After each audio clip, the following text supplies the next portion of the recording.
Hi friends, welcome to Uma kitchen. இன்றைக்கி ராகி மாவு எள்ளு சிமிலி செய்ய போகிறோம். அதுக்கு தேவையான பொருள் கொஞ்சம் நெய் எடுத்து வச்சுருக்கேன், தேவையான அளவு சேர்த்துக்கலாம். வெல்லம் எடுத்து வச்சுருக்கேன், அது தேவையான பொருள் சேர்த்துக்கலாம்.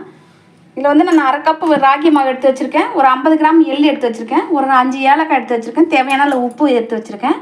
இப்போ அது எப்படி செய்கிறதுன்னு பார்க்கலாம். ஸ்டவ் ஆன் பண்ணிக்கிறேன். கடாய் வச்சுட்டேன்.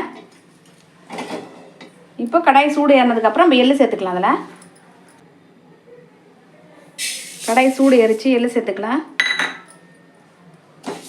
இது நல்லா படப்படன்னு வெடிக்கிற அளவுக்கு நம்ம நல்லா வறுக்கணும். ரொம்ப கருகாமல் நம்ம நார்மலாக வறுக்கணும். இதை கொஞ்சம் ப்ரௌன் கலராக வர வரைக்கும் நம்ம வறுக்கலாம். இதை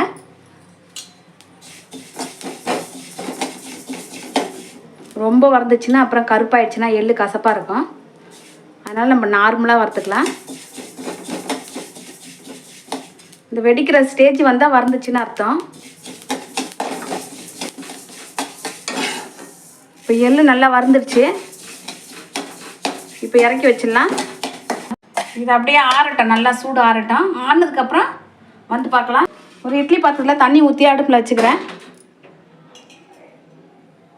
தண்ணி கொதிக்கிறதுங்காட்டி நம்ம ராகி மாவு எடுத்து இந்த தட்டில் சேர்த்துக்கிறேன். இந்த ராகி மாவு தட்டில் போட்டு லைட்டாக கொஞ்சம் உப்பு சேர்த்து லைட்டாக அதில் தண்ணி தெளித்து மாவு நல்லா அதில் கலந்து விட்டுட்டு நம்ம எடுத்து மாவை அதில் வச்சு ஆவி கட்ட போகிறோம்.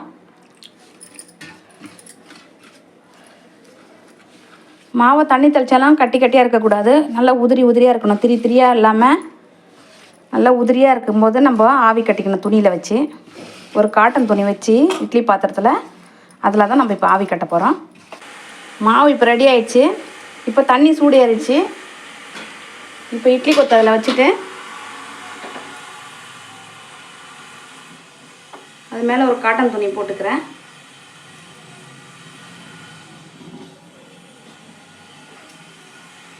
அதில் மாவு சேர்த்துக்கிறேன்.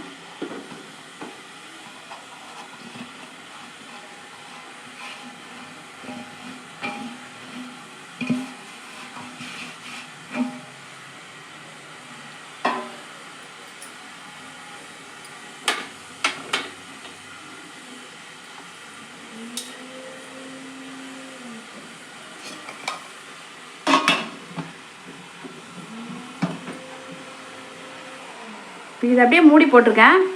ஒரு 10 நிமிஷம் வேகட்டும், அப்புறம் வந்து பார்க்கலாம். அதுங்கிட்ட நம்ம எள்ளுலாம் வந்து பொடி பண்ணி வச்சுக்கலாம். ஆறிச்சு சூடு.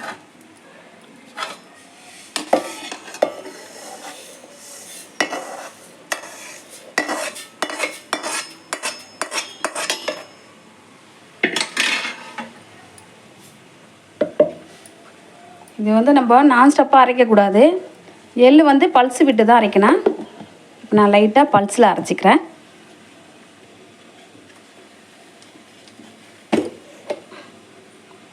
இப்போ அரைச்சி பண்ணுங்கள்.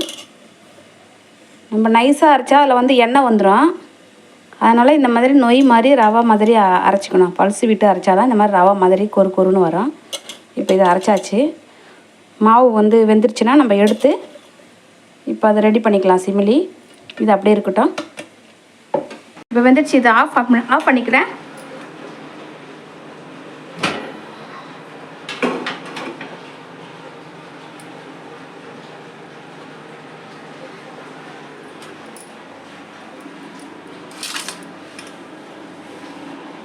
ரொம்ப சூடாக இருக்குது. இப்போ இதில் வெல்லம் போட்டு நெய் சேர்த்து ஏலக்காய் சேர்த்து இப்போது எள்ளு சேர்க்க போகிறோம். எள்ளு சேர்த்து அப்படியே உருண்டை பிடிக்கணும்.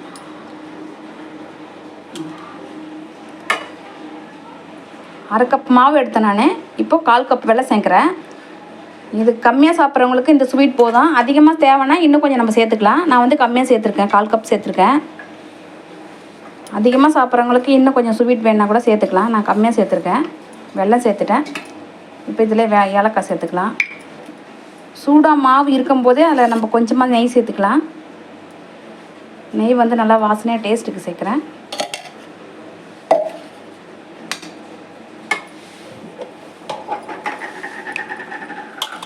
இப்போ நம்ம இந்த அரைச்சி விட்ட எள்ளை இதில் சேர்க்க போகிறோம். கம்ம கம்மனு வாசனையாக இருக்குது எள்ளு.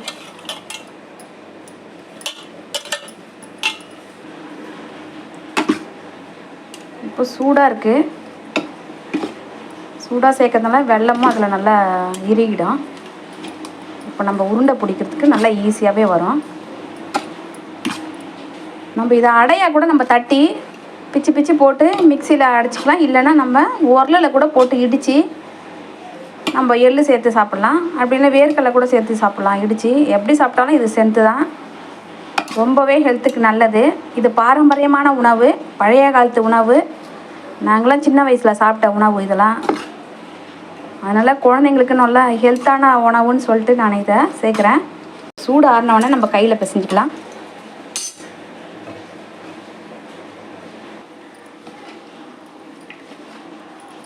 இப்போ பாரு, எள், ராகி மாவு, வெல்லம், ஏலக்காய் இதெல்லாம் சேர்க்கறதுனால நெய் எல்லாம் சேர்ந்து நல்லா மிக்ஸ் ஆகிடுச்சு.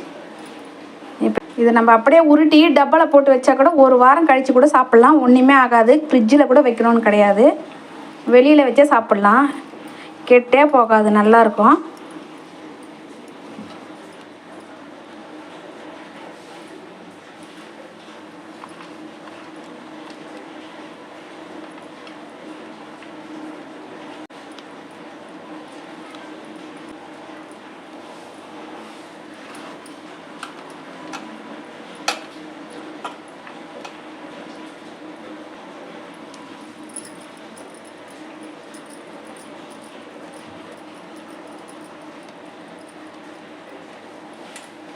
ராகி மாவு சிமிலி ரெடி ஆயிடுச்சு பாருங்கள்.